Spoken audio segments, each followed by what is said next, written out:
Let's start. Who will lead the prayer? Let's start. Okay po. In the name of the Father, the Son, the Holy Spirit. Amen. Gracious God, thank you for the gift of this new day and for your compassion that is renewed each morning.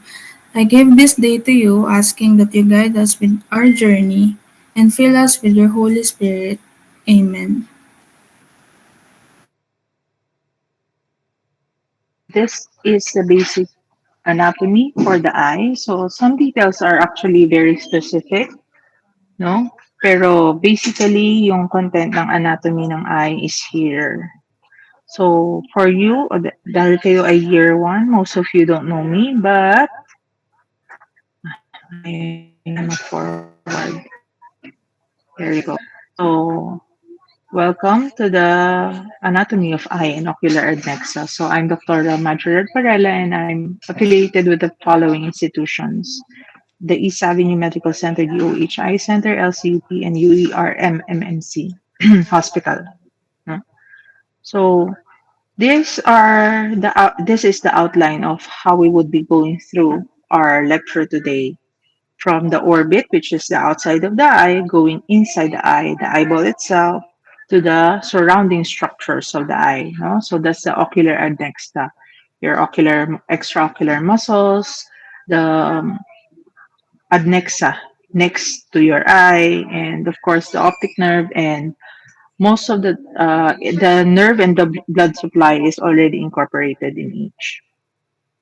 So let's start with the orbit. The orbit is the housing of your eye, no?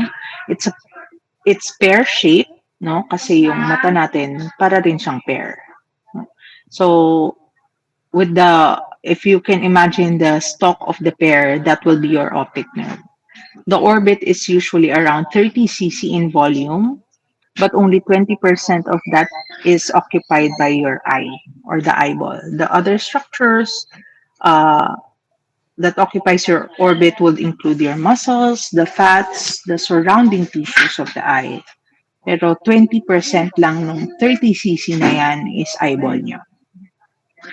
Now, going through the parts of the orbit, no? So the orbit is the housing. So yung housing ng mata natin, it's composed of several bones. The main bones that are involved are actually seven: the ethmoid bone, the frontal bone, the lacrimal bone, the maxillary bone, the sphenoid, the temporal, and your zygomatic bone. All of this, para siyang nagpa-puzzle, nagdidikit-dikit to form the bony orbit. So there are several walls of the orbit. You have the roof, you have the lateral and the medial wall. So lateral mas temporal, medial mas nasal, and you have the floor of the orbit. This is just so para mas matandaan nyo siya. That's why I placed it here. Pero mas detailed yung bone comprising of the walls. But this one can help you in memorizing the bony parts that makes up the roof or the superior part of the orbit, the lateral or the temporal part of the orbit, the nasal or the medial part of the orbit, and the inferior or the floor of the orbit. So yung lateral wall, yung mnemonic sa kanya is greater zygoma. So it's greater because it's the greater wing of the sphenoid that forms your lateral wall. Kasi meron pang isang part ng sphenoid, di ba? It's the greater wing and the lesser wing. So yung lesser wing part siya ng roof of the orbit. The greater wing of the sphenoid comprises your lateral wall together with your zygomatic bone. No? So pag roof of the orbit, lesser front naman yung mnemonic namin dyan. So lesser wing of the sphenoid and the front is the frontal bone. No? Sa medial wall naman is the smell. So there's the sphenoid bone, the maxillary bone, the ethmoid bone, and the lacrimal bone. Okay, and then the floor or the inferior part maps with the Z. So the maxillary, the palatine bone, no, and the zygomatic bone. Okay, so that's just to help you in studying. Pero those comprise the walls of your orbit. Ayun na naman yung mag-move. There you go. So The orbit itself, so yung pinakadulong shape niya, yung papunta na sa optic nerve or yung stalk ng hair, is what we call the orbital apex. The orbital apex is very important anatomically and surgically because it is the entry site of all the nerves, all the blood vessels that goes towards the eye. And all your extraocular muscles, actually, yung origin niya is the orbital apex except your inferior oblique. So, malalaman natin kung saan nag-originate yung inferior oblique later. No? So, lahat ng nerves, blood vessels, it would come from the orbital apex. So, kung merong hemorrhage, rectobulbar, at nanggaling siya sa orbital apex, you can just imagine kung gaano maaapektuhan yung blood supply ng mata ninyo, yung movement ng mata niyo, no? Kasi that's the entry point of everything, no? So, if you have already gone through the parts of the skull, you would know that your skull is composed of different foraminas and fissures, no? And there are those that are specific to your orbit. No, para madalian kayo, I've already um, hiniwalay ko na yung major foramina and fissures. And para ma-imagine nyo, yung orange part is yung orange na circle dito. Ah, lumalabas ba yung, ayun. Orange part dun sa uppermost photo. The blue part is your optic canal, and the green part is your inferior orbital fissure. And these are the structure that passes through each uh, fissure foraminas. No?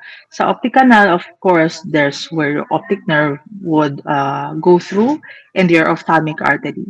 The superior orbital fissure, it's the one that separates your greater wing of your sphenoid and the lesser wing of your sphenoid. No? But structure-wise, your cranial nerves 3, 4, 6, and the nasociliary body branch of your cranial nerve 5, which is your V1. Yes? Meron bang nagtaas ng kamay? Yes, Froily. Hello? Napindot ko lang po, sorry po. Okay. Sige. Pag may tanong kayo, just call my attention. Anyway, so, yung superior orbital fissure nyo, yung mga main structures na lumalabas sa kanya is 3, 4, 6, and V1. So that's your cranial nerve 3, which is your oculomotor nerve, your cranial nerve 4, which is your trochlear nerve, cranial nerve 6, which is your abducens nerve, and yung cranial nerve 5 nyo, pero marami kasi siyang branch, pero V1 lang yung specific for that part, which is um, the trigeminal nerve. No? So, kasama ng mga nerves na yun is yung ophthalmic vein mo and your sympathetic nerves. For your inferior orbital fissure, no, the inferior ophthalmic vein, the zygomatic and infraorbital branches of your cranial nerve 5. So, sabi sa inyo, maraming branches ng cranial nerve 5. So, yan yung mga branches na yon. And then, the nerves from the pterygopalatine ganglion. Now, going to another concept, hindi siya talaga structure na siya yon. Pero it's what we call the annulus of Sen. Annulus meaning round, ring, no? It's a common tendinous ring. This is part of your orbital apex where most of your extraocular muscle would come from. And this is the four recti muscles origin, no? It's a fibrinous tissue na magpo-form siya parang ring. Tapos, yun yung common tendon, and then that's where your different recti muscles would come from. No, it surrounds your cranial nerve too as it enters the orbital apex, and within the annulus, you will find yung mga fissures natin, which is yung optic canal and some part of your superior orbital fissure. No, so nandun yung middle part ng superior orbital tissue containing your, again, your 3, 4, and 6, and yung V1 mo, which, kung babalikan nyo, nasa superior orbital fissure, the orange part. Okay? So before we go through, Ayun na yung pinaka-orbit. Siya na yung labas. And then we'll go to the anatomy of the eyeball already. Do you have questions before we go through it? Through the globe and eyeball? Violent reactions? Meron ba ditong PT, OT, nag-anatomy na? May gusto kayong idagdag? None? So, can I proceed? I'll be proceeding na. Sorry. Mas krabsut pa ako. Okay. So, going towards the eye itself. So, we'll be tackling this from inside, from the outer coverings of the eye towards the eye. And then when we go to the eyeball itself, we'll start from the anterior towards the posterior, which is your optic nerve na. So, from the out to the in, out to in. No? So let's start with the globe or eyeball. So we will be discussing yung layers ng covering ng eyeball, which includes your conjunctiva and your Tenon's capsule. Going to the shell of the eyeball, which is composed of your episclera and your sclera. And then from anterior to posterior, starting from your cornea towards your anterior chamber, cornea, lumalabas ba? Cornea, yon, towards your anterior chamber, and then your aqueous humor, which is the fluid here, and then your uveal tract, the lens, the vitreous, and the retina. Okay. So, moving on. So, let's start with the outer covering. Siya yung pinakabalat. Siya yung pinaka-skin ng eyeball natin. It's called your conjunctiva, and immediately underneath it would be your Tenon's capsule. So when we talk of the conjunctiva, it's a thin, transparent mucous membrane covering your eye globe. So siya yung pinakabalat ng eyes natin. It's divided into three different parts: the palpebral, the fornical, and the bulbar conjunctiva. So mahilig ako sa colors para lang ma-imagine nyo kung nasaan siya. No? So the palpebral part is the blue lining that you can see here. Yan. And then the fornical part, from the term itself, it's the fornix, which is the junction. Its fornix is the junction of the palpebral and the bulbar conjunctiva. And your bulbar conjunctiva is the actual uh, part na naka-cover, nakadikit sa eye globe niyo. No? So, this lines, the palpebral part is the one that lines the posterior part of your eyelids. It's usually pinkish and pale in structure during eye exam, and this is the part actually that we examine for as ophthalmologists when we check if there's conjunctivitis. No? And then there's the fornical. It covers the junction between your palpebral and your bulbar conjunctiva. And then, as I've said earlier, the bulbar conjunctiva will be the one that is closely adherent to your globe. And as well as the orbital septum, which is another topic later. No, so the conjunctiva would act as a flexible covering of the eye globe. It's actually not very adherent. It's loose. No, it contains goblet cells, which are very important in formation of your tears. So pag may problema ka sa conjunctiva, usually nagda-dry yung eyes ng mga taong may problema sa conjunctiva. And it also actively pumps water to maintain tear tonicity. There's a certain pH that your tears needs to be maintained, and the conjunctiva helps in that, no? And helps maintain the normal mass of your corneal epithelial cells. So ito yung nakakatulong para mag-heal yung cornea nyo pag nasugatan siya. So kung may problema din kayo sa conjunctiva nyo, chances are mahihirapang mag-recover yung cornea nyo pag nagkaroon kayo ng problema with your cornea. So going to the cellular level of your conjunctiva, it has different layers, and most of your conjunctiva is made up of about 2 to 5 layers of stratified columnar epithelium. No? Siya yung pinaka topmost layer ng conjunctiva mo. Now, the superficial epithelial layers has the goblet cells. cells, which secretes mucus. Again, it's for your tears. And then there's a base epithelial cells, which contains pigments if you go towards the limbus already. No? The next layer will be your conjunctival stroma, and it contains mostly accessory lacrimal glands of Cross and Wolf ring, and contains some adenoid lymphoid tissue. So it's also part of the immune defense of your eye. The blood supply of your conjunctiva would be coming from the conjunctival arteries that arises from your anterior ciliary and palpebral arteries. The vein usually follows the arterial pattern as most arteries and veins towards your body lagi magkasama si artery and vein. And the nerve supply, so kung natatandaan nyo, lalabas sa superior orbital fissure ang cranial nerve V1, which is the ophthalmic division of your trigeminal nerve. Okay? So yung susunod na layer is your Tenon's capsule, or what we call the fascia bulbi. No? It's a fibrous membrane covering the globe from the limbus to the optic nerve. So, nasa ilalim lang siya ng conjunctiva, pero mas dikit siya sa sclera and the other structures surrounding your eye.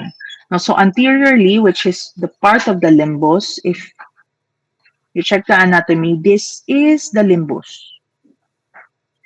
Yan paikot na yan. No? So, anteriorly, your conjunctiva and Tenon's capsule and episclera are fused. So, dikit-dikit sila. Pero pag papunta na siya sa likod, sa loob, no, the tenons would be in the inner surface against, mas malapit na siya sa sclera. No? And its outer contact naman, yung outer surface niya nakakabit sa muscle, sa mga fats, no? And binabalot niya yung other structure, not just your eyeball. No? The extraocular muscle tendon pierces the Tenon's capsule that sends tubular reflection surrounding your muscle, which will make up actually your check ligaments, your fascial sheets. So, importante yan pag magsusurgery kami sa mata kasi we have to clear that up so that we can free the muscles, so we can operate on the muscles of the eye. Now, pag nag-fuse yung fascia nyo anteriorly plus the fascia surrounding the muscle, lalo na sa lateral and medial rectus, that becomes your check ligaments. No? Pag inferiorly naman siya, walang superiorly. Sa inferior naman siya, ang tawag naman sa kanya is suspensory ligament of Lockwood. No? Pag nag-combine yung tenons with the fascia of your inferior rectus and inferior oblique, which you will see here, the inferior rectus and the inferior oblique is here. So yung tenons nga, pag sumama siya dyan, Lockwood ligament na yan. Pag sa lateral and medial rectus, ang tawag sa kanya is check ligaments. Okay? So, any questions before we go to the next layer of your eyeball? None? Okay, let's proceed. So, yung pinaka-layer na susunod actually is the shell of your eye already, which is the sclera. Pero before the sclera, there is a very thin covering na very adherent to the sclera, which is called your episclera. So, epi before your sclera. No? So, dun muna tayo sa episclera. The episclera is a very thin layer of fine elastic tissues that contains blood vessels. No? It's part of the nourishing supply of your sclera. No? Isa siya sa nagpo-provide ng nutrients for your sclera.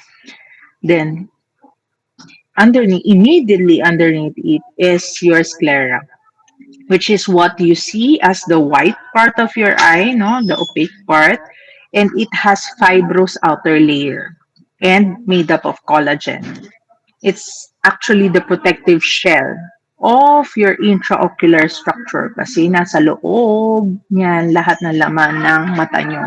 From your uvea to your lens to your retina, siya yung pinaka-cover ng mata mo. no? And it's usually thinnest at the extraocular muscle insertion.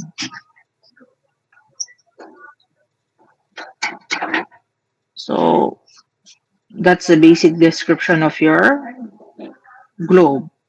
Now, going from front to the back of the eye, let's start with the cornea. So, as part of your globe, yung pinaka-front, as usually I describe this to the patient, is siya yung pinaka-windshield ng mata natin.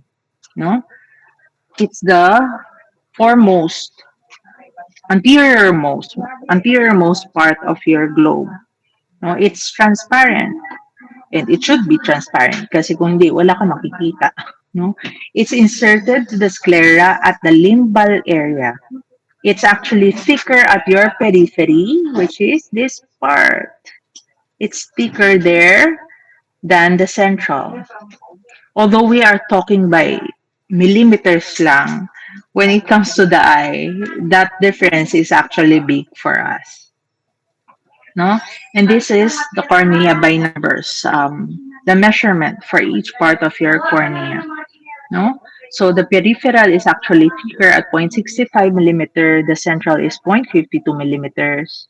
Usually, the adult diameter or the height of your cornea would be around 11.75 to 12 millimeters. Horizontally and vertically, it's 10.6. No?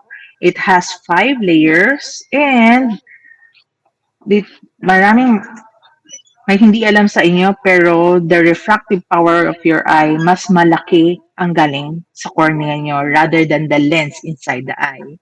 So, 2/3 ng refractive power ng mata nyo manggagaling sa cornea.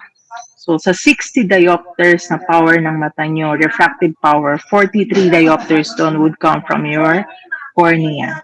And the innervation, again, is the cranial nerve, V1, ophthalmic division of your cranial nerve 5. What are the layers of the cornea? Actually, may nadagdag na to dito, pero that's significant lang for ophthalmologists, no? So for you to remember it easily, the mnemonic is A, B, C, D, E.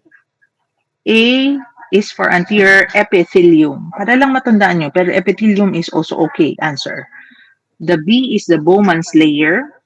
C is the corneal stroma. Ito yung pinakamalaking part ng cornea nyo. And then D is for the Descemet membrane and E is for endothelium. So what makes up each layer? Your anterior epithelium is 5 to 6 layers with conjunctival epithelium. No? It's continuous with your bulbar conjunctiva. So remember, para mag-regenerate yung cornea nyo, kailangan nyo ng healthy conjunctiva, as I mentioned earlier. So ito kasi, karugtong niya actually, yung pinaka-epithelial part ng cornea nyo. And then the second layer is your Bowman's layer. It's actually a modified layer of your stroma, not storm. Stroma, no? Kasi ang susunod na doon is stroma. It should be a cellular, no? And then C is for your corneal stroma, which makes up 90% of your corneal thickness, and it's intertwined lamella and collagen fibrils that is parallel to the surface of the cornea. Hindi maayos yung pagka-arrange ng collagen fibrils mo, magkakaroon ng opacity cornea mo. You actually note for some cases na merong sa genes nila na hindi maayos yung arrangement ng lamella, may puti. Or important also, making the cornea optically clear. So, dapat arrange yung collagen fibrils appropriate proximity from one another para clear yung cornea. And then you have your Descemet's membrane. No? So, dikit-dikit sila, pero separate layers talaga sila. So, ang endothelium nyo is single cell layer. If your epithelium, this does not regenerate. Hindi aabot yung conjunctiva sa ilalim. Yung epithelium lang cornea nyo ang pwede mag-regenerate pag healthy ang detergescence just means it's a relative state of dehydration. Kasi pag hydrated ang cornea mo, pumuputi din siya. Dapat dehydrated ang cornea mo. And failure of its function of this layer will result in corneal edema. That's edema, namamaga. No? And usually, with age and with injury, nababawasan siya. And hindi na siya nag-regenerate. So kung nabawasan siya, bawas na siya. Although there are very, very good experiments nowadays na pwede ka mag-inject actually. Pero that's still in the experimental phase. But it's very promising. Kasi pag yung endothelium nyo yung nasira, chances are you will lose cornea already. So the source of nutrients for your cornea, since it's mainly avascular, kaya nga siya clear, is from your limbal vessels outside and aqueous humor from the inside. The tears also supplies oxygenation to the anterior surface of your cornea. And again, paulit-ulit, ang conjunctiva mo would come from the CN1, the ophthalmic division of your trigeminal nerve. Okay? What are the factors? This is an additional note that I have already mentioned that your cornea transparency, you owe it to the uniformity of the cornea. Its relative avascularity, its state of deterioration. Okay? Oh, so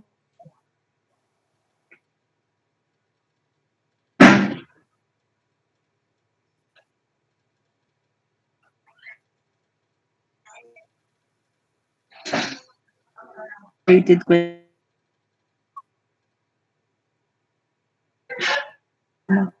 na EDA. Out. Hanapin ko siya. Meron na tayo.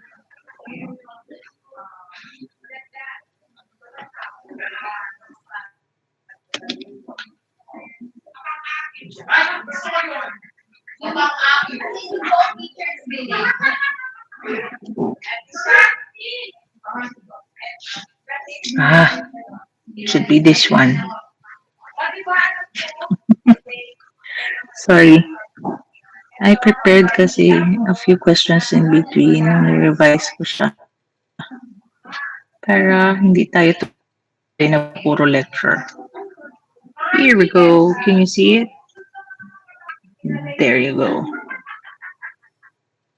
So anyone can answer true or false. The eye occupies, ito diniscuss na natin to. The eye occupies 100% of the bony orbit. True or false? Kahit sino pwedeng sumagot.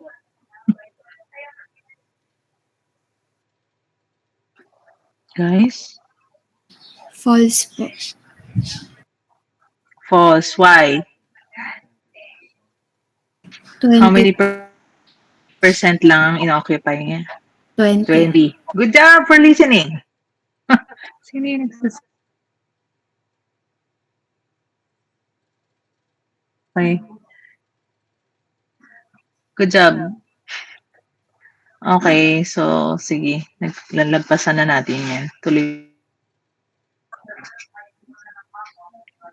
So, where does the corn gets oxygen and nutrients? Can give me two. From the outside, saan manggaling? Nutrients niya. Where is my list?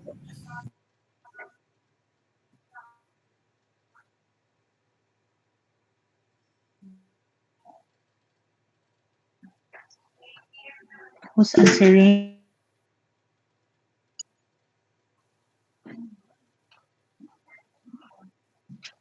Jane Galami.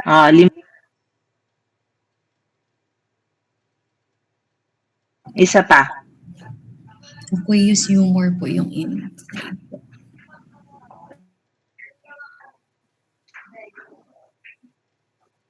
Aqueous humor. Okay. Tapos yung isa is tears. Okay. Yehey, nakikinig sila. Okay.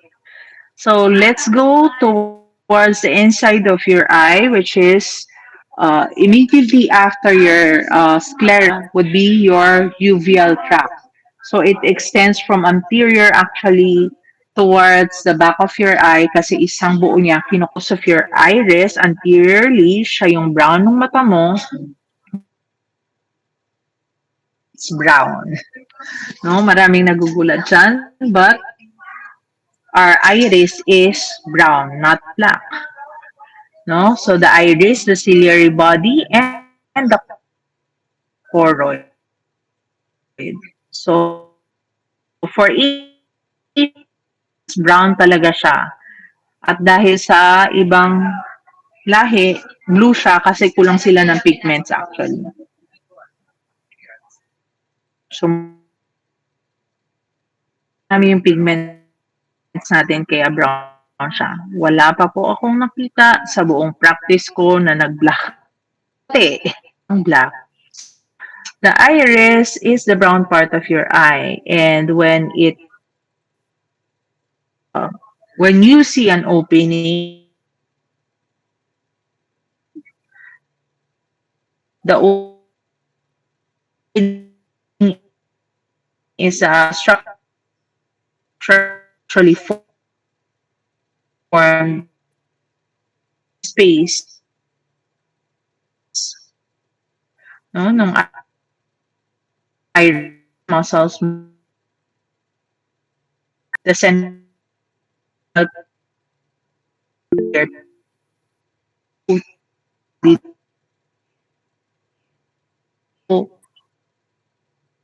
posterior part of you with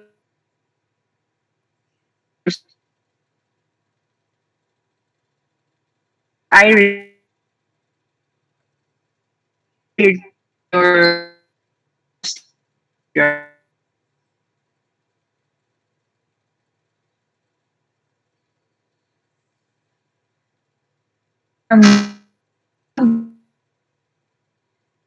uh,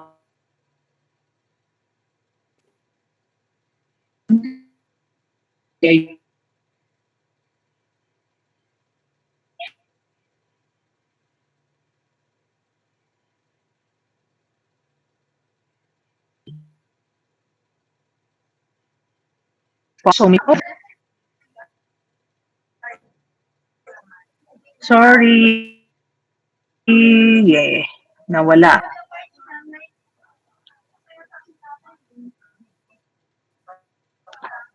Guys, narinig niyo pa ba yung iris? Hindi po, nag-lag po dun sa part na yun po. Sa iris. This part. Apo. Okay. Before that, okay tayo sa uveal tract. Tama? So, let's go with the iris.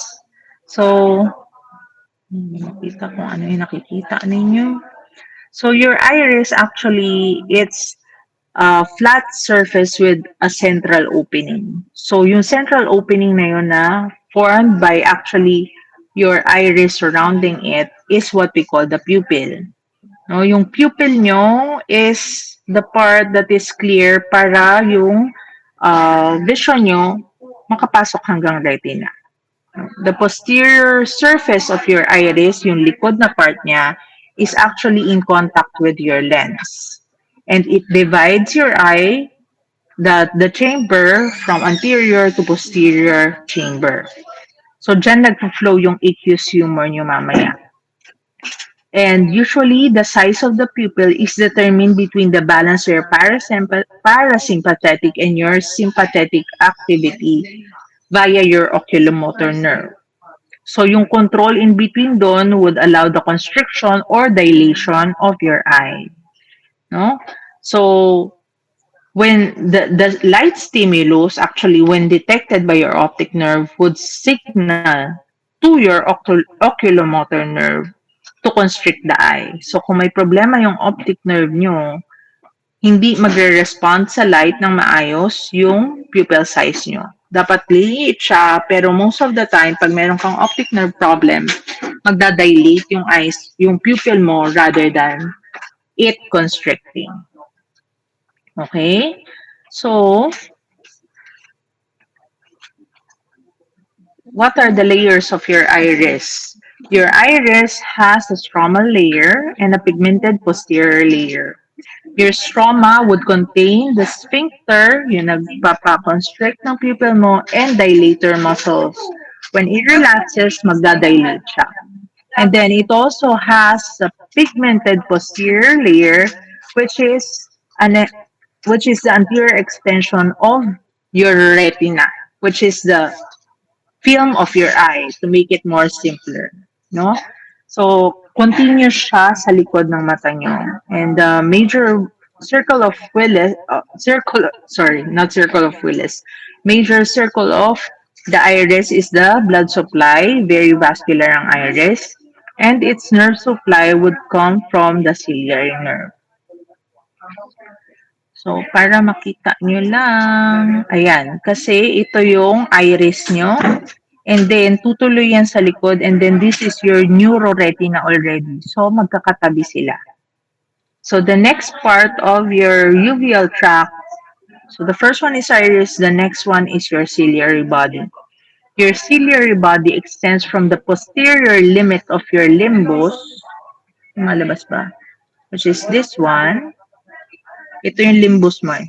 So, karugtong niya yan to the ora serrata, which is this one. No? So, this one is triangular shape in its cross section. Ito siya. That's the ciliary body.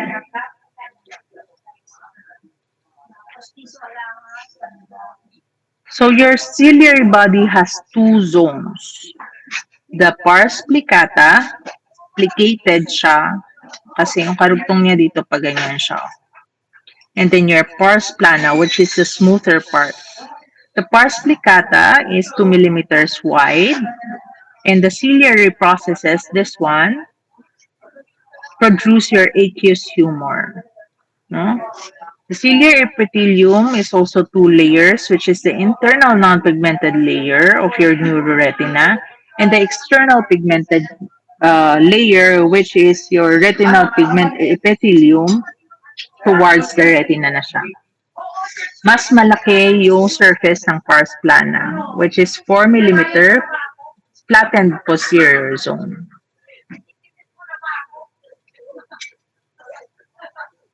Wait lang ha. Stop sharing. Share ko ulit. Kasi nakita ko naglalag ako eh. Share. There you go. So, your ciliary body, as I've said earlier, siya yung nagpo-produce ng aqueous humor mo. So, siya yung fluid inside your anterior chamber, which is this part. Anterior chamber. So, it's composed of smooth muscles with the blood supply from your anterior ciliary artery and long posterior ciliary arteries. The drainage would be your vortex veins.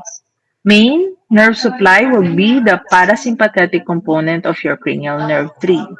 There are different fibers. It just depends on the orientation. No? So, yung fiber ng ciliary body mo na longitudinally or meridionally oriented, siya yung longitudinal or meridional fibers. This is actually the one that inserts in your trabecular meshwork, which is very important in the drainage of your aqueous humor. And then you have the circular fibers, paikot siya, which is responsible for your accommodation. So siya yung nag-a-adjust ng vision natin para malinaw pa rin yung makikita nyo looking at distance and near. Ito yung nawawala sa mga 40 years old and above kaya nagsusuot na sila ng reading glasses. And then there's your radial or oblique fibers which radiates from the scleral spur. No? Isa din siya sa responsible para mag-widen yung trabecular space, which is also important for the drainage of your aqueous humor. Okay, so going towards the retina na. Medyo palikod na tayo. So, the choroid, as part of your uveal tract, so siya na yung last layer ng uveal tract mo, siya yung pinaka-vascular part actually. Madugo ang choroid. So, pag may trauma kami at nagkaroon ng scleral laceration, kaya siya magdudugo kasi na-damage din yung choroid mo.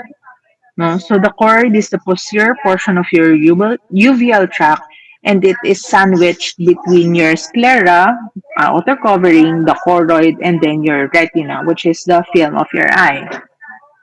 It's made up of choriocapillaries, and the choroid is the one that nourishes the outer side of your retina. And the drainage would be your vortex veins.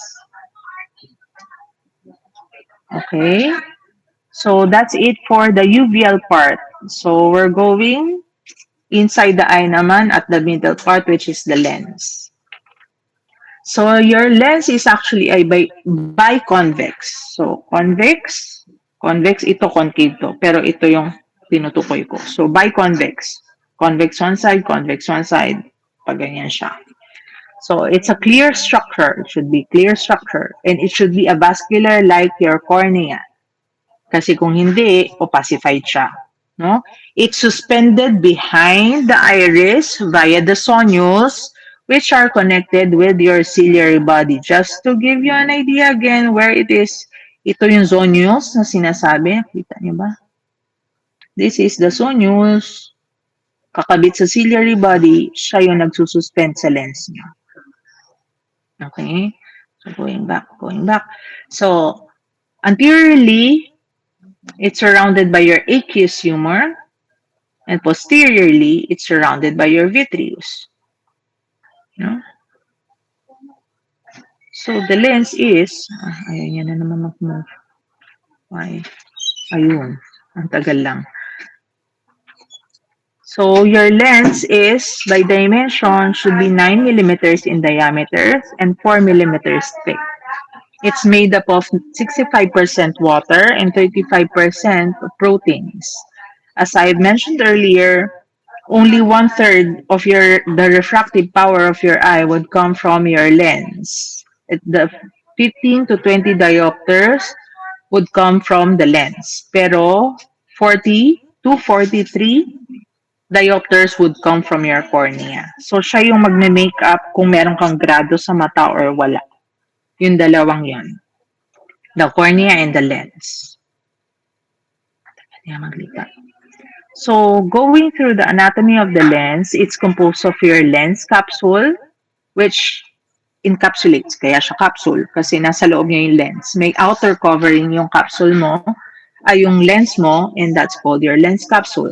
It's semi-permeable, no, so that some part water and electrolytes could go through or pass through. No, it has a subepithelial lamellar layer, parang siyang lamella, paikot siya. No, that continuously produce layers para mag-mature yung lens mo. Pero eventually kasi nagiging large, lumalaki siya, and it becomes less elastic. And then it would become cataractus, no? Contrary to most common belief na sakit ang cataract, it's partly true, pero even if you don't have any problems, it's because of aging that you will have cataract eventually. Mas mapapabilis lang siya kung may iba kang sakit. no? So, kagaya ng mga diabetics, mas maaga sila magkakakatarata. Pero technically, when you reach the age of a senior citizen, nagiging less elastic na and more large yung lens mo and mag-iiba na siya ng kulay. Therefore, that's called cataract.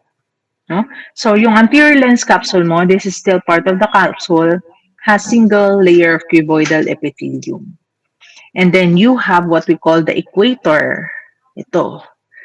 Meron pang mitotic activity dyan, kaya meron silang mga nucleus. Pero pagdating nila sa gitna, nawawala na yung organelles ng cells para clear siya. So sa equator lang siya meron. No?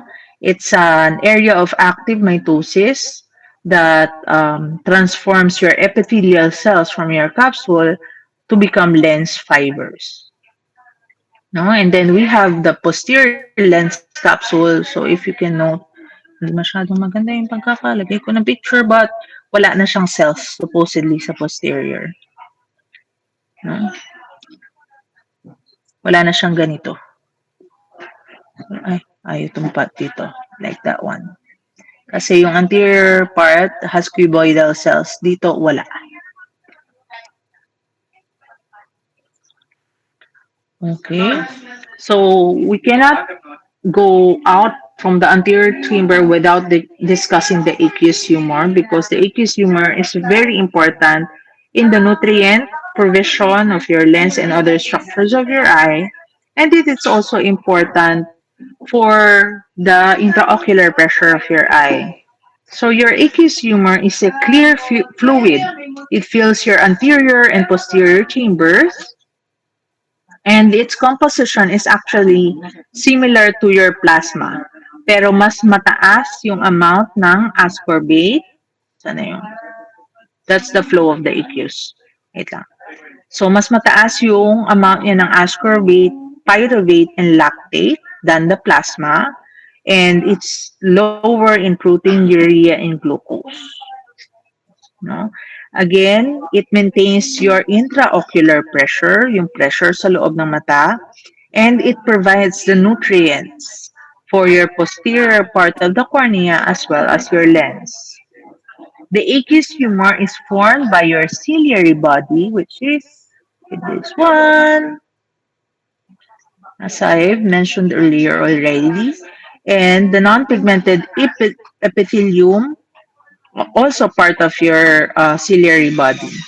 Your aqueous humor is around just 230 microliters. Sobrang konti niya. Pero that's enough para ma-supplyan niya yung mga metabolic activities ng lens mo at saka ng cornea mo. Now, the movement actually, when it's produced here, so the flow of the fluid, your aqueous humor would start from this posterior chamber, and then it will go through the anterior surface of your lens towards your pupil outside to the anterior surface of your iris, and it will drain in the trabecular meshwork. Which also, yung part ng ciliary body mo, it depends on the fibers, would also be part of the drainage system.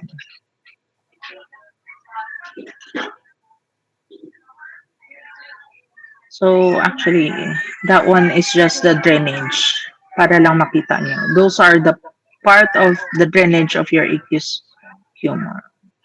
So, which part of the uveal tract is responsible for your eye color?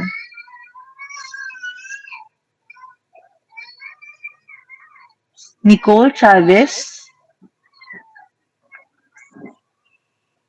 Walang tama at mali. Wala. May tamang answer, pero this is not graded.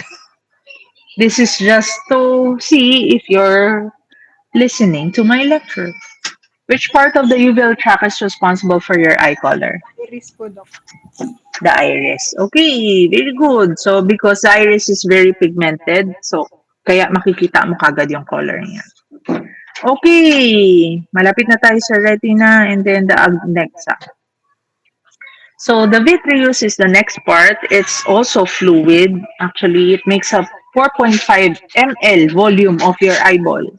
and 99% of it is water, and 1% would be composed of collagen and hyaluronic acid. Your vitreous is actually attached to your retina, no? It's attached in different parts na pwede siyang mag-cause ng retinal detachment kung mali yung pagkakahila ng vitreous, no?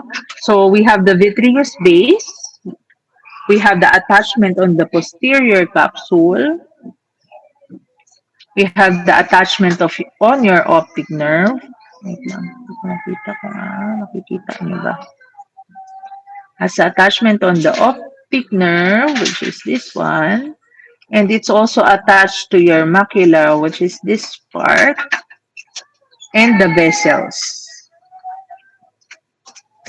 Okay?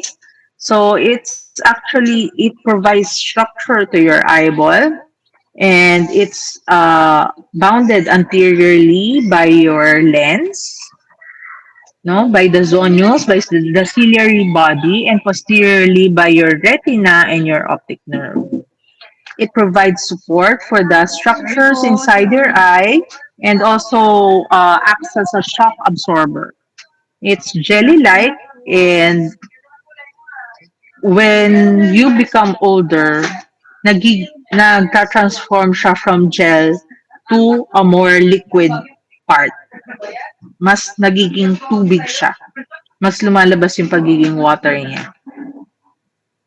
Mas jelly-like siya if you are younger. So then we go to the retina. This is the retina, and this is what you're supposed to see when you use your ophthalmoscope. No? So the retina is a semi-transparent multi-layered sheet of neural tissue. It's neural. No? It contains different cells para ma-convert yung light signals mo into electrical signals para ma-interpret siya ng brain mo. No? It's 0.1 millimeter thick in the ora serrata, which is the more anterior part, and 0.56 millimeter thick at the posterior pole.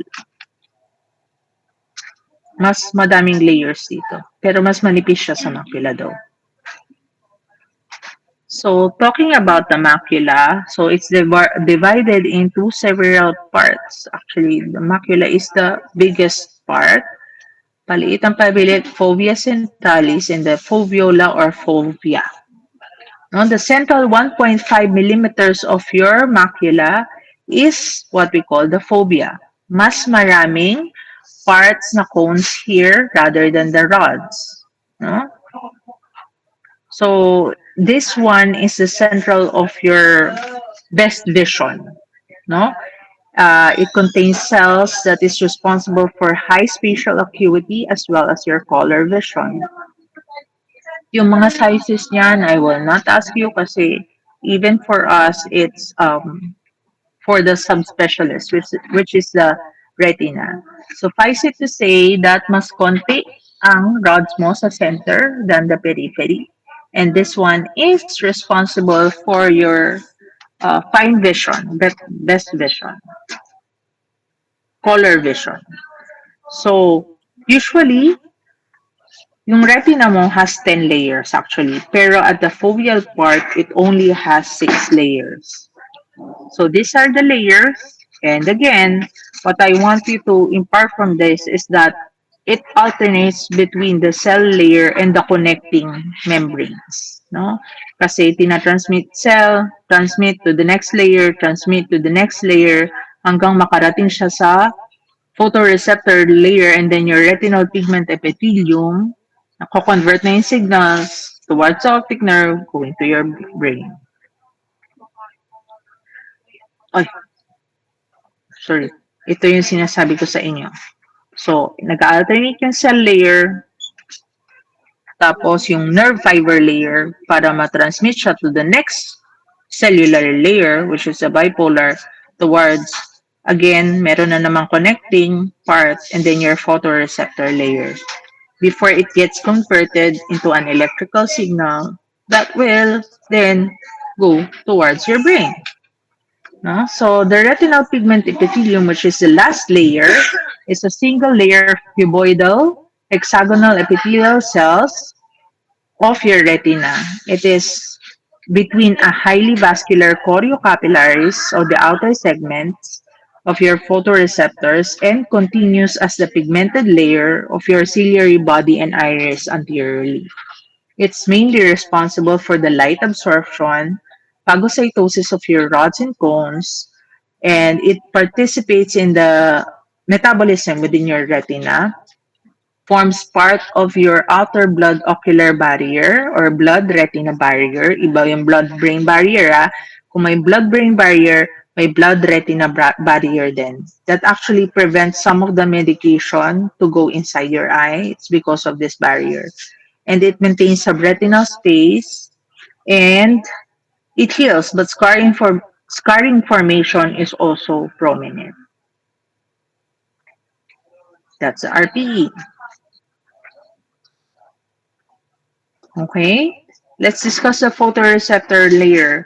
The cones is responsible for your color vision. The rods is responsible for your nighttime vision or scotopic vision. Now, the rods function usually in low illumination for a more scotopic vision. And your rods are more concentrated in the periphery. And your cones, which are responsible for your photopic vision, is responsible for the color vision and it's contained within the central or the foveal part.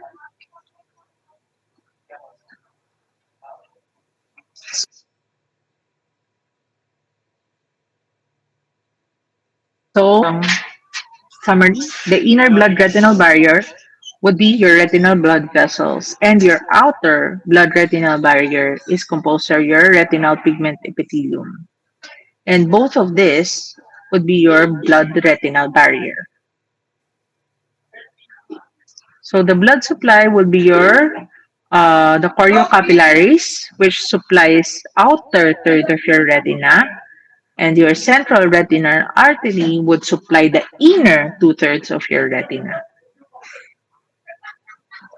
So true or false, there are more cones than rods.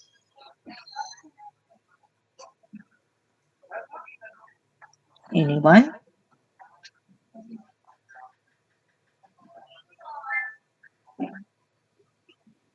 Bianca Maria. Tinitingnan ko lang yung lista. False po. Bianca, false. Hmm, tama, mali. Tama naman. False. Kasi mas maraming rods. Kung napansin nyo, by numbers, it's 92 million. And 4.6 million lang ang cones mo. Kasi nandun lang siya actually, mas concentrated siya sa central. Mas malaki yung na-occupy ng rods mo. Okay. Yun na yata yung last, no? That's the last part for the eyeball itself. So, nandito na tayo sa outside ng mata, which are the structures that are connected to the eye but not part of the eyeball itself. And the first of that is your extraocular muscles. So, by profession, actually, I'm also a strabismologist and pediatric ophthalmologist. Strabismus meaning misaligned eyes. So, kami yung nag-oopera ng mga duling at banlag. At yun yung case namin ngayong umaga. No? So, we have actually six total muscles of the eye. Four of them is the recti muscle, and two of them are obliques.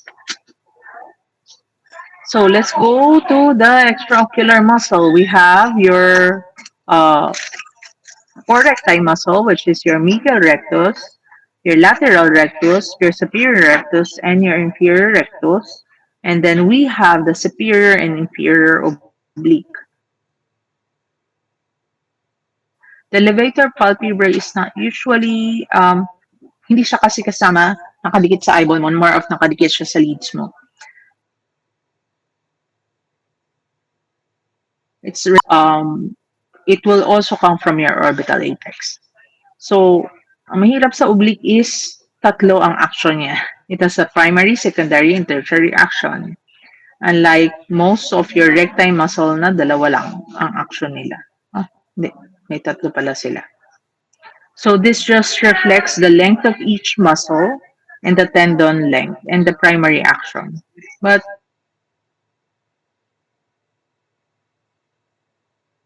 para mas madali ang kayo makita yung mga primary, secondary, and tertiary actions nila. So if you will remember my statement earlier, all your recti muscles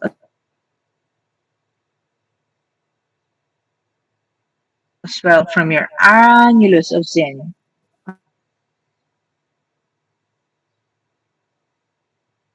Sorry, that's the annulus of Zen is within the orbital apex. Okay?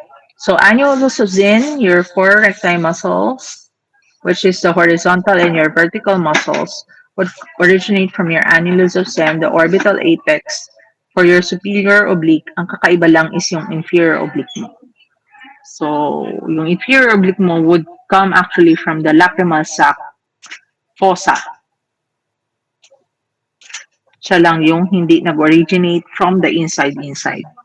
Andito na siya sa harapan. No?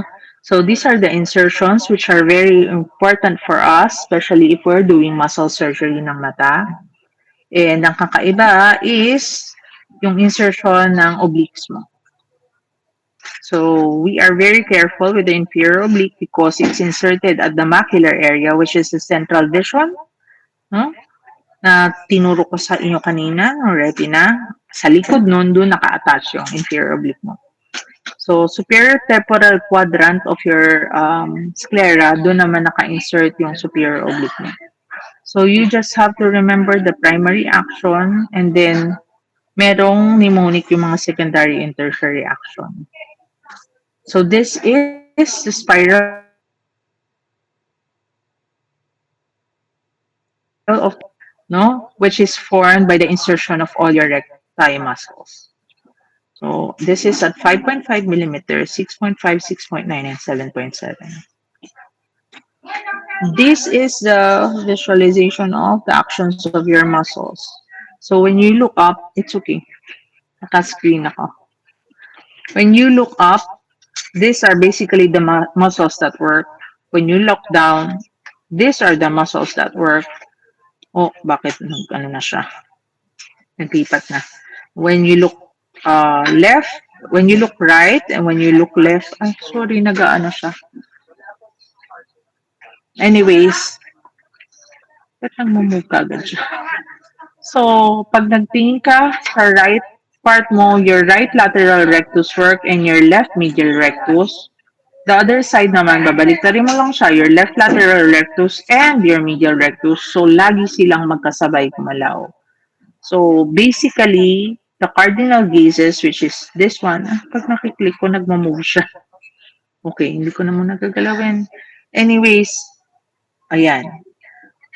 Almost this gaze, if you're going to look here and here, tag-isang muscle lang yung gumagalaw bawat eye. Pero when the middle part is involved,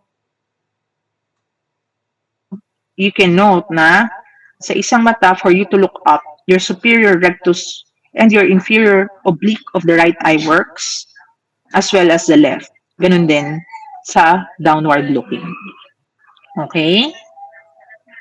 So, just so it will guide you also in your secondary and tertiary action, you can remember the mnemonic RAD-SYN or SYN-RAD. All superior muscles are intorters. So, yung superior rectus mo, pag tinignan mo, isa sa, bukod sa elevation siya, kasi superior rectus nga siya.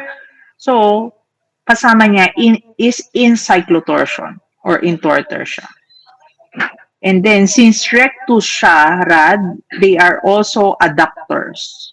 So, rectus, superior, in cyclotorsion, rectus, adduction. Okay? So, very logical naman na yung primary action niya dahil superior rectus siya is pataas. So, anatomically, pataas lang ang gagawin niya, elevation. Ang mas mahirap tandaan kasi yung mga secondary and tertiary action. No? So, tandaan nyo lang to. Or dahil yung oblique mo, so rectus muscle are adductors, therefore yung obliques mo are abductors. Abductors naman sila. So pag tinignan mo yung mga obliques mo, superior inferior oblique abduction, yung tertiary action niya. See? So para lang mas madaling yung matandaan kasi most of the time makakalimutan nyo siya. So, ayan. All extraocular muscles, just to summarize yung mga magkakapareho, all extraocular muscles of the eye, including the levator palpebrae superioris, are innervated by your cranial nerve 3. So, sa innervation na tayo. So, all muscles within the eye, cranial nerve 3, except for two muscles. And those two muscles are your lateral rectus and your superior oblique. So it's LR6, SO4. Lateral rectus is innervated by your cranial nerve 6, and your superior oblique muscles is innervated by your cranial nerve 4, which is your trochlear nerve, SO4, and LR6 abducens nerve, 6 cranial nerve. Okay? And all the rest, superior rectus, inferior rectus, medial rectus, inferior oblique, and levator palpebrae superioris, cranial nerve 3. Oy. Okay, you examine a patient who was not able to move his right eye to the right on right lateral gaze. Which cranial nerve do you think is damaged? This is clinical. Ano sa tingin yung cranial nerve ang na-damage? Ay.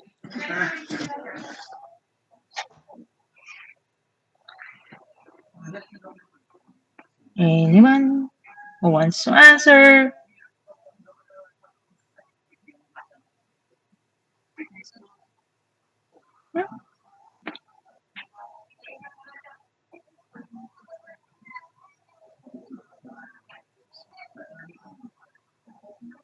Josel Ampexon.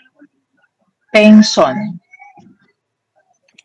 Good afternoon po, Doc. Abducens nerve po. Hi. Abducens nerve. Which innervates your?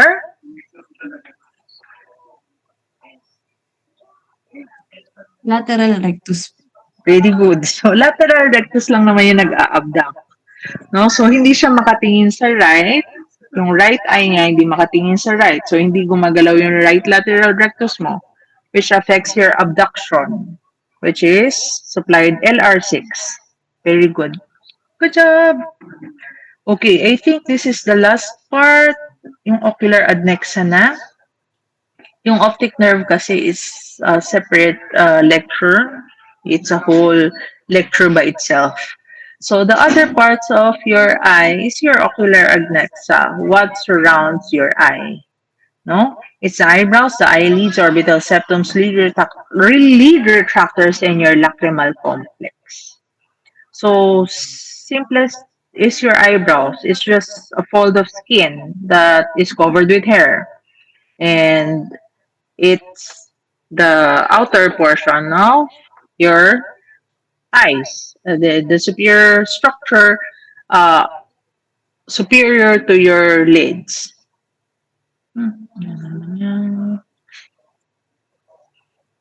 So, yun lang yung eyebrow. Then we go to the eyelids. Now, the eyelids has several layers actually.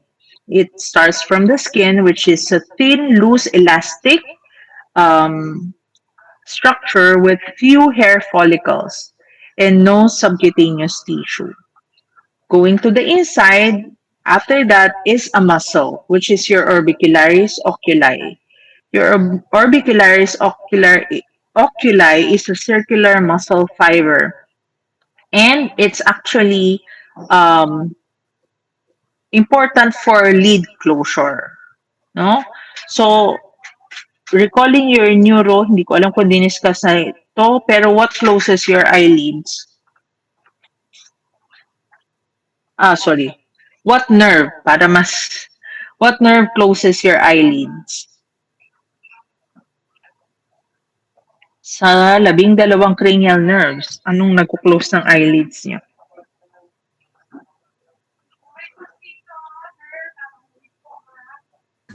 Doc, facial nerve po ba? Galing naman.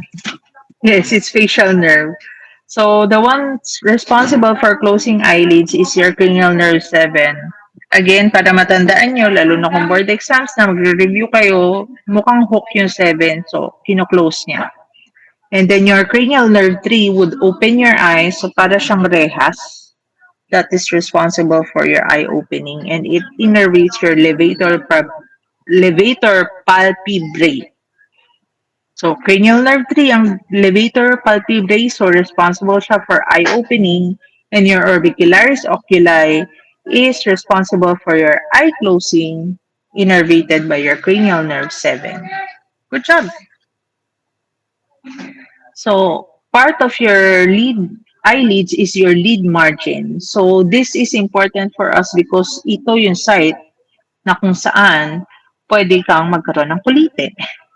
No? Kasi it has different glands that when it's impacted or barado siya, it will subsequently produce inflammation and infection, which is most commonly known as colitis. No?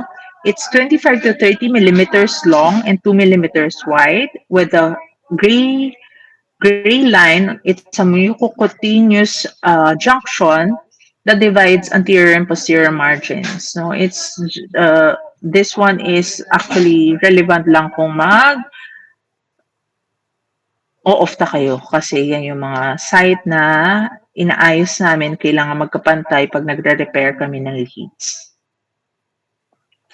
No? After those layers, we have the orbital septum. The orbital septum is very important for us and for the patients because it's a fascia behind a portion of your orbicularis oculi muscle that lies between the orbital rim, which is the bony part, and your tarsus, which is a muscle at the back of your eyelid, no?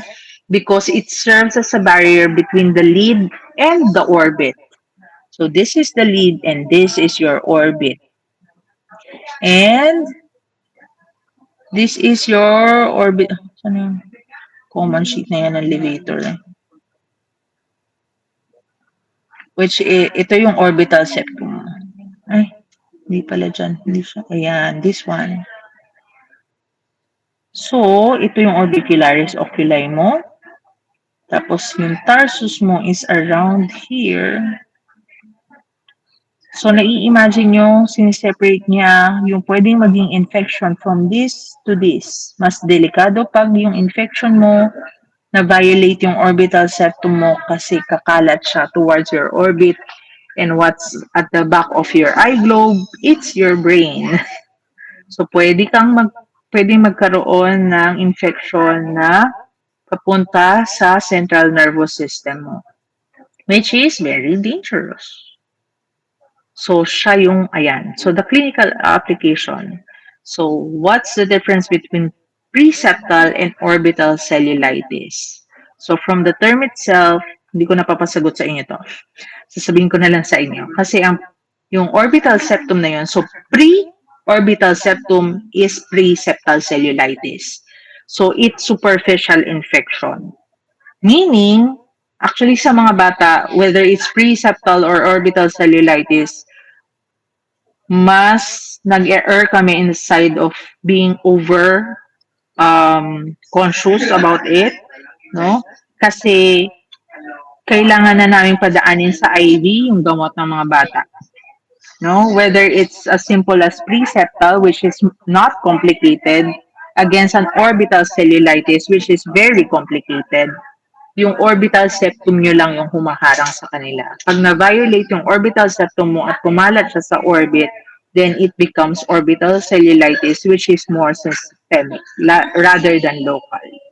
So pag namamaga kasi siya, you will not know whether this is an orbital cellulitis or preseptal cellulitis. Kasi hindi mo naman makikita yung orbital septum outside eh. Pero, if you, ay, wala pala dun yung picture. But, if you ask the patient, try opening the eyes, pag nag-move yung mata niya at walang pain on movement, then technically, nandito lang siya superficially. But, if yung muscles niya, which is kung nakapasok na inflammation and infection towards the orbit and the orbital apex, again, andun yung mga fissures and foraminals nyo na karugtong eye brain, usually meron ng ophthalmoplegia. Ophthalmoplegia. Hindi niya na maigalaw yung muscles niya kasi kumakalat na yung inflammation and infection towards the orbit. And that's more dangerous. No? And yung barrier doon is yung orbital septum mo. Okay? So, other parts, the muscles that is in your eyelid will be your lid retractors. Yung nag-open, na nabanggit na natin kanina, which is um, innervated by your cranial nerve 3. So, sa upper lid, para mag-open siya, two muscles are important, the Mueller's muscle and the levator palpebrae. For the lower lids, it's the inferior rectus muscle and the inferior tarsal muscles. Okay, lacrimal complex. Yung optic nerve, iba na mag-explain sa inyo yan.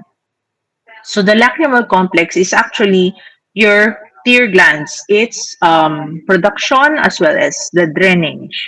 So, ang very important is yung mga accessory glands mo, the lacrimal glands, the glands of Cross and Wolfring, na naka-embed actually sa leads mo, sa conjunctiva mo, and then those are the ones that produces your tears aside from your lacrimal gland. Now, just to give you an idea, your lacrimal gland would be here. Ay, ayun. There. So, it's located at the superior part of the lateral leads and the orbit. So, magkatabi sila dyan. Merong orbital and palpebral portion. So, yung mga accessory glands mo is also usually surrounding that area. And then, once it's produced, kailangan mo rin siyang mag-drain. So, yung pag-drain kasi, it's actually at the part of your nose, at the canaliculi. No? Ito siyang part na to. That's your canaliculi. And then it actually drains inside your nose via the nasolacrimal duct towards the inferior turbinate. Kaya minsan, pag umiiyak ka, nalalasahan mo na maalat doon sa back of your tongue, no? Kasi doon siya nag-drain. So, any infection within that part would prevent your tears from draining normally, no? So, pag nangyari, hindi siya nagde-drain, magkakaroon ka actually ng tearing. Pero yung tearing mo kasi, it can be either overproduction of your tears or non-drainage of your tears, kaya mag-overflow siya. But that's a lesson in a different setting, especially if you're an ophthalmologist na, or kung sino man mag-o-opta sa inyo. You can delve more into that. The optic nerve, just to see, give you the structure, this is the optic nerve. It's a neural tissue. No? So, ang importante nandito is yung mga cup-to-disc ratio, which signifies na the more cupping you have, the more problem your nerve has. Kasi 0.2 to 0.4 ang normal. Pag less than that, masyadong congested yung nerve mo. Pag more than that, pwede kang magkaroon ng glaucoma. But this will be discussed in a separate lecture, which is visual field pathways by Dr. Clona. Sinama ko lang siya kasi part pa rin nakadikit siya. Nakadikit siya sa eyeball. So this has, anatomically, your optic nerve has different segments, no? The one that is attached to your eyeball is intraocular. So, ocular, yung eyeball mo, nakadikit yung part ng nerve doon. Kasi, again, cranial nerve 2 is also part of your brain, anatomically. So, siya nga lang yun nakadikit dun sa end organ niya, which is the eyes. No? So, intraocular is the shortest in length of all the segment. It's approximately 1 millimeter lang. Andito na yung blood supply niya, the posterior ciliary artery. Then, going towards posteriorly, pinakamahaba actually is your intraorbital. So, orbit na to. So, nasa loob siya ng orbit, intraorbital. It's 25 to 30 millimeter. And usually, hindi siya straight ha. Pa-S siya. Kasi, imagine niyo ang haba ng 25 to 30 millimeters na yun, hindi siya payang diretso. So, medyo nakakink naman siya. And it's the PL branches of your central retinal artery that supplies it. And then there's a very narrow part na yung optic canal mo kung saan nagpa-pass through yung optic nerve mo. So yun na siya. However, siya yung pinaka-narrow, no? It's 4 to 9 millimeters only. However, pag na-trauma ka, dahil siya yung pinaka-narrow, ito yung site na most of the time, naiipit yung optic nerve mo. Whether it's inflammation or nagkaroon ng fracture somewhere, siya yung madalas na masa-strangulate. Kasi sobrang liit nung narrow yung pinaglalagyan niya. No? And then intracranial, which is the one that's within your brain already. No? So, andun na yung mga optic chiasm, the optic tract. So, that's the intracranial already. So, this is the corresponding visual fields. Again, visual pathways, i-discuss ni Dr. Ploma yan. So, just to give you the basic blood supply, it's mostly coming from your ophthalmic artery.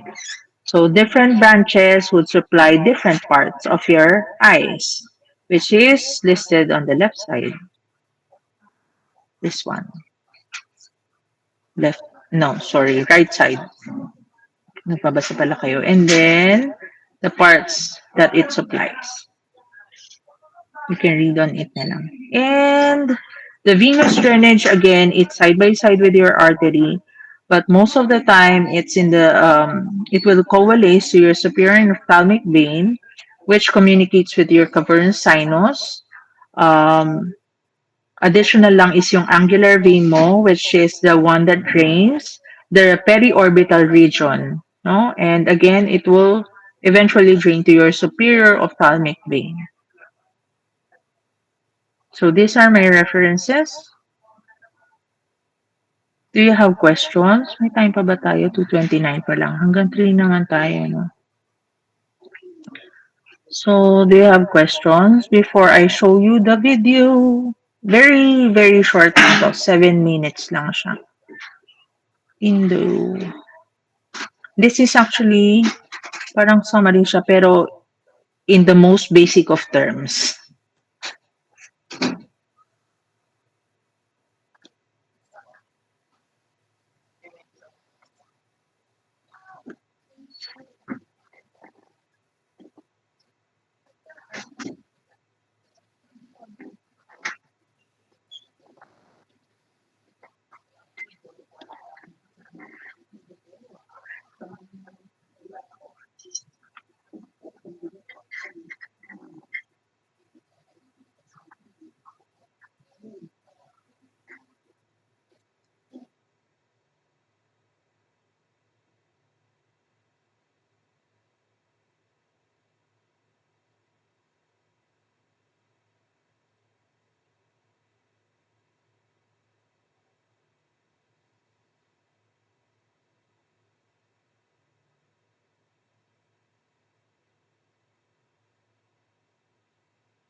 Dok, wala pong sounds.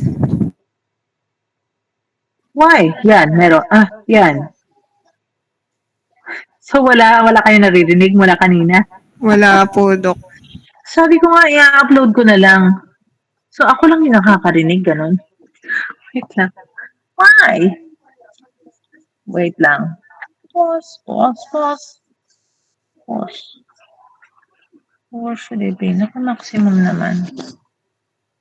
Kasi naka-earphones ako. Baka pag hindi ako nag-earphones. Para noise cancelling. Sorry. I'm actually inside the operating room. So baka kasi maingay kayo. So, nag-noise cancelling earphones ako.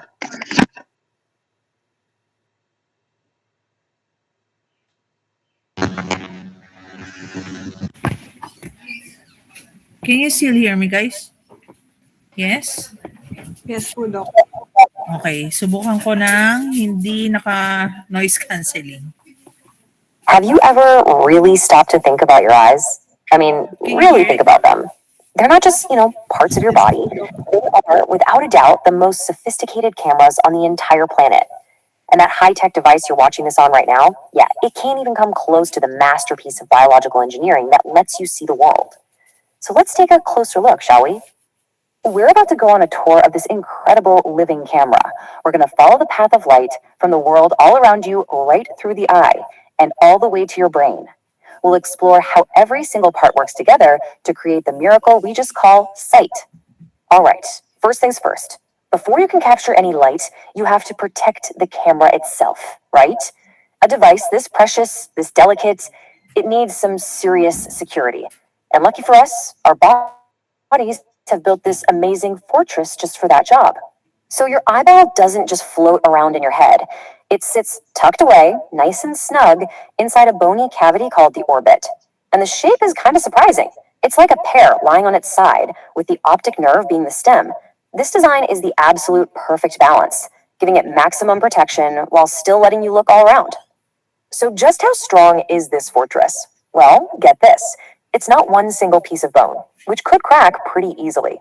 Instead, it's this brilliantly engineered structure built from 7 different bones of your skull, all fused together. They all lock into place like a super complex 3D jigsaw puzzle. This creates this deep, strong socket that shields the delicate eyeball from pretty much any impact. It's not just a hole in your skull, it's a true architectural marvel, and it's all designed for safety.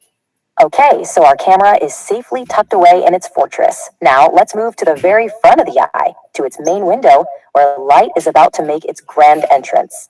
Most of your eyeball is covered by what's called the sclera, the tough white part. But right at the very front, that same material becomes the cornea, a totally transparent dome that not only protects the eye, but also does most of the heavy lifting when it comes to focusing light. You can think of it as the first and most powerful lens in our whole camera system. The cornea itself is this incredible layer cake of biology. The very top layer is the epithelium. Think of it like a self-healing screen protector. It's unbelievably smooth, which lets your tears spread evenly, and if you get a tiny scratch, it can heal itself in just a few hours to keep your vision crystal clear. Just underneath that is the real secret to the cornea's transparency, the stroma. This part is made of collagen fibers, but they're arranged in this perfectly uniform, grid-like pattern. If that pattern were messed up even slightly, your vision would get all cloudy and blurry. The precision here is just a masterpiece of natural nanotechnology. And then there's the innermost layer, the endothelium, and it has one critical job. It's a pump, a tiny biological pump. It is constantly pumping water out of the stroma, keeping it perfectly dehydrated on the inside. Seriously, without this little pump working 24/7, the cornea would swell up with water and become totally opaque. So light has successfully passed through our clear front window. The next step in its journey is to control just how much of that light actually gets inside. It's a lot like adjusting the aperture on a camera. And the part responsible for this is the iris. The beautiful colored part of your eye that gives it its unique look. But it's not just there to be pretty. It's actually a powerful circular muscle that controls the size of the opening right in the center, the pupil. The pupil is, for all intents and purposes, the eye's aperture. When you're in bright light, the iris squeezes shut, making the pupil tiny to protect all the sensitive parts inside. But when you're in the dark, the iris opens way up, widening the pupil to let in every possible bit of light. This constant automatic adjustment gives you the best vision possible, no matter the lighting. All right, so the light is now inside the eye and the brightness has been perfectly adjusted. But a picture is totally useless if it's not in focus, right? So, how in the world does the eye perform this absolutely critical task?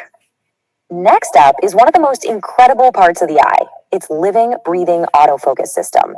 This is where our whole camera analogy gets truly impressive. Tucked right behind the iris is the lens. Now, unlike the cornea, which is fixed, this lens is flexible. It's held in place by a ring of muscle called the ciliary body. And this muscle and lens combo is the real secret to the eye's incredible focusing power. See, when you look at something far away, that ciliary muscle is relaxed and the lens gets pulled relatively flat. But the moment you look at something up close, like the words on your screen right now, that muscle contracts. This eases the tension on the lens, and that allows it to bulge out and become more powerful. This whole process, it's called accommodation, and it happens instantly, unconsciously, thousands of times a day. Okay, we've protected the eye, we've let light in, we've controlled its brightness, and we've focused it into a sharp image. We have now arrived at the final and frankly magical destination, the place where light is actually converted into sight.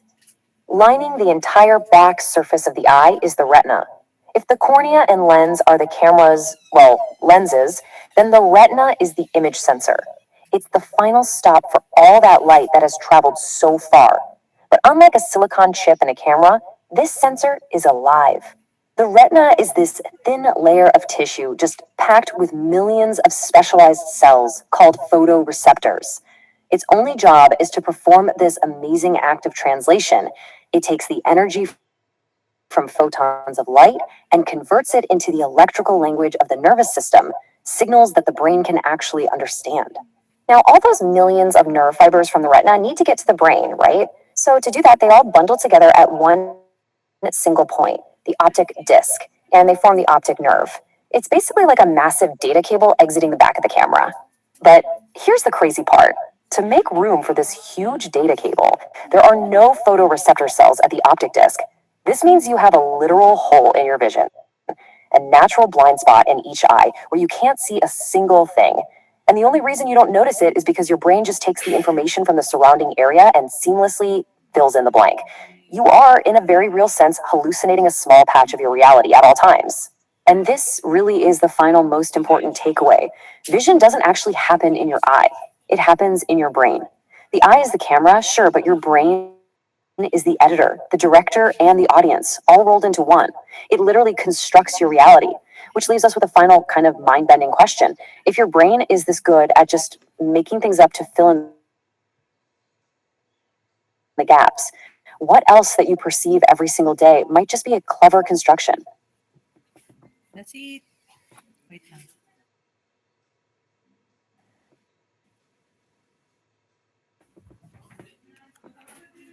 Stop sharing.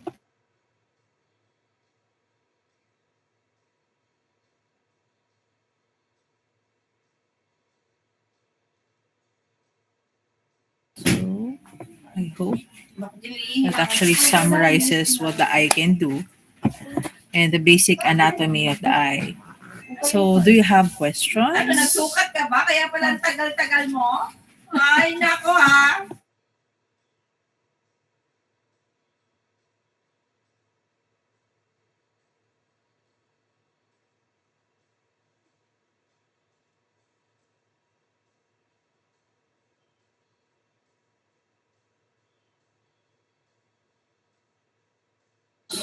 Do you have questions? Okay, nakamute pala ako.